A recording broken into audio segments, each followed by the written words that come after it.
উৎসব মানে যে কথাটা আমরা একেবারেই ভুলে যেতে পারি না, যে জায়গার নামটা দোলের সঙ্গে ওতপ্রোতভাবে জড়িয়ে যুগ যুগ ধরে বাঙালির মননে, তা হলো শান্তিনিকেতন।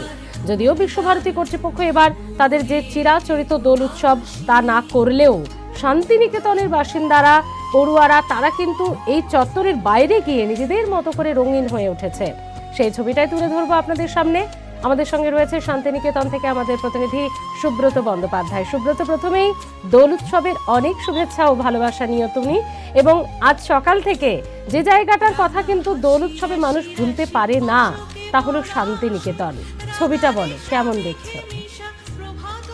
দেখো, একেবারেই অন্যান্যবার যেভাবে করোনার মহামারীর পর বসন্ত উৎসব বন্ধ ছিল, তারপর গত বছর বন্ধ হওয়ার পর এই বছরে বসন্ত উৎসব সকলেই কিন্তু আশা করেছিলেন যে বিশ্বভারতী কর্তৃপক্ষ কিন্তু বসন্ত উৎসব করবেন, কিন্তু আমরা দেখি যে 3 তারিখে কিন্তু তারা বসন্ত বন্দনা করে এবং অকাল বসন্ত করে। কিন্তু আজকের দিনে যে বিশ্বভারতী যে চত্বরে আমি দাঁড়িয়ে রয়েছি উপাসনা মন্দিরের সামনে, সেখানে কিন্তু যে বিশ্বভারতীর বসন্ত উৎসব দেখার জন্য দেশ বিদেশের যে পর্যটকরা আসেন, পড়ুয়া, অধ্যাপক এবং ছোট থেকে বড় সকলেই যে একটা মিলন স্থল তৈরি হয়ে ওঠে, পুরনো প্রাক্তন এবং নতুনদের মধ্যে যে মিলন স্থল তৈরি হয়ে ওঠে, সেটা কোথাও ভাবের আদান প্রদান তৈরি হয়ে ওঠে।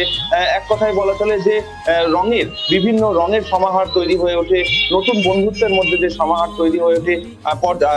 দেশ বিদেশের পর্যটক যারা আসেন তার সহ এখানকার পড়ুয়ারা, প্রাক্তনীরাও কিন্তু এখানকার যে রীতিনীতি, সেই রীতিনীতির সঙ্গে যেন কোথাও একাত্ম হয়ে ওঠে এবং যে রীতি বিশ্বভারতী রয়েছে সে কোথাও যেন তারা মিলিত হওয়ার চেষ্টা করে। আমরা কথা বলবো, এখানে আমরা রয়েছি যে এখানে আমরা কথা বলবো এই যে বসন্ত উৎসব নিয়ে।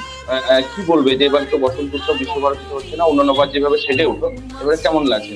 অবশ্যই বিশ্বভারতীতে হচ্ছে না বলে একটু ফাঁকা ফাঁকা লাগছে, খারাপও লাগছে, কিন্তু ওই সবাই মিলে আর কি বন্ধুরা মিলে আসল প্রোগ্রামটাই মিস করছি আমরা।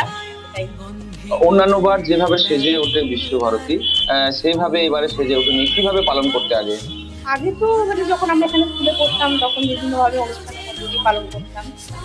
এখন তো সেটা যেহেতু কোভিডের জন্য বন্ধ ছিল এবং তখন আর চালু হয়নি বলে আমরা সেভাবে আর পালন করতে পারছি না। কতটা আছে যে পড়ুয়াদের সঙ্গে একাত্ম হওয়া, এই হওয়া কতটা আছে? অনেকটাই খারাপ লাগছে যে আগে প্রোগ্রামটা আমরা দেখতাম, আসতাম, কিন্তু এখন সেটা হয়ে উঠছে না, তো অনেকটাই দুঃখজনক। আমরা আরো একজন রয়েছে, তার সঙ্গে কথা বলবো। যে তুমি তো এখানকার পড়ুয়া, সেখানে আজকের দিনে বসন্ত উৎসব হচ্ছে না, কিভাবে, কতটা আক্ষেপ আছে? থেকেই যায়, বিশেষত যেহেতু আমরা প্রাক্তনী, তো আবার অনেক বন্ধুরা আছে যারা হয়তো বিভিন্ন কাজের সাথে যুক্ত হয়ে গেছে। এই মুহূর্তে দোলের দিনই ছুটি থাকে, এবার বসন্ত বন্দনা যে আগে হয়ে গেছে অনেকে হয়তো খবর পায়নি, অনেকে আবার জেনেও আসতে পারেনি। তো আজকের দিনে সবাই কি হতো, এক জায়গায় মিলিত হতাম, সবার সাথে দেখা হতো, সমস্ত টিচারদের সাথে, স্টুডেন্টদের সাথে, সবার সাথে, সেটা একটা আক্ষেপ রয়ে গেছে।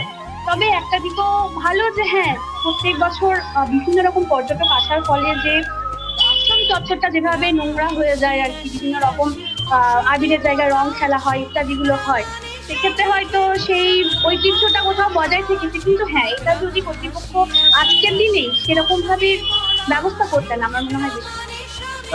বিগত দিনে তোমরা যেভাবে রং খেলতে, প্রাক্তন, নতুন এবং খুদেদের সঙ্গে বিশ্ব ভ্রাতৃত্ববোধ এবং এর মধ্যে দিয়ে, সেটা কোথাও হারিয়ে গেছে। হারিয়ে গিয়েছে, কারণ সেইভাবে দেখা হচ্ছে না, সেইভাবে যোগাযোগটা হয়ে উঠছে না আজকে। হ্যাঁ, হয়তো যে মানে এখানে যার যজন আসছে হয়তো যোগাযোগ করে এসেছি, কিন্তু সবাই যে একটা আশা নিয়ে আসবে বা একটা অনুষ্ঠান যেটা আমরা প্রত্যেক বছর করে এসেছি আশ্রম মাঝে যেটা হয় অনুষ্ঠানটা, সেই অনুষ্ঠানটাকে কোথাও একটা শান্তিনিকেতনের যে রীতি ঐক্যবোধ এবং সেখানের সঙ্গে মানুষ মিশতে চায়, সেই মেশাটা কি কোথাও হারিয়ে যাচ্ছে ধীরে ধীরে? হ্যাঁ, কিছুটা তো হারিয়ে যাচ্ছে, কারণ এরকম ভাবে সমস্ত অনুষ্ঠানই প্রায় বন্ধ হয়ে যাচ্ছে। যেটা আমাদের শান্তিনিকেতনের মূল উৎসব থাকে বসন্ত উৎসব, আর একটা হচ্ছে পৌষ মেলা। পৌষ মেলা তো বিগত কয়েক বছর ধরে হচ্ছে না, সেটা অনেক মানুষের আক্ষেপ। সেটা 2-3 দিন ধরে চলে, মানুষ এনজয় করতে পারে, একেবারেই বোঝা যাচ্ছে। তবে সুব্রত, দোল মানেই শান্তিনিকেতনে কিন্তু সঙ্গীতের মূর্ছনা।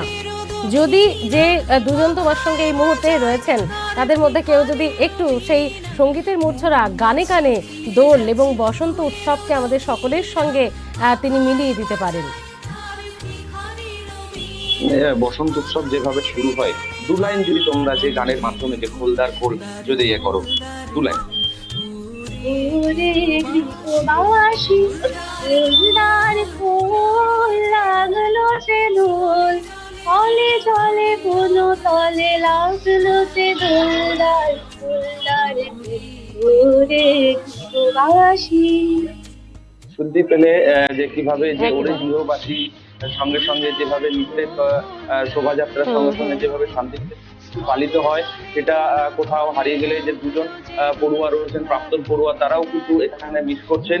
এবং শেষ যে গান, যে রাঙিয়ে দিয়ে যাও, ঠিক। যাওয়ার আগে, সেটার মাধ্যমে যে রং খেলা হয়, সেই রং খেলার মাধ্যমে যে পুরনো এবং নতুনদের মধ্যে একাত্ম বোধ তৈরি হয়, সেটা কোথাও যেন হারিয়ে যাচ্ছে।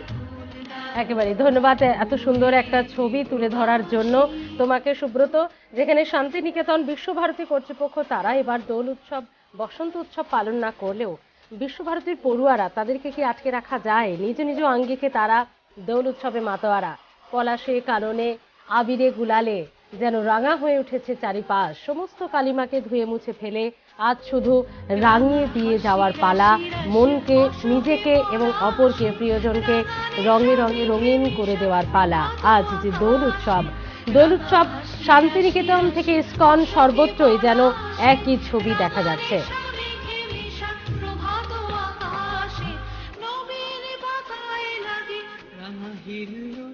দ্বার ফুল ওরে গৃহবাসী ফুলদার ফুল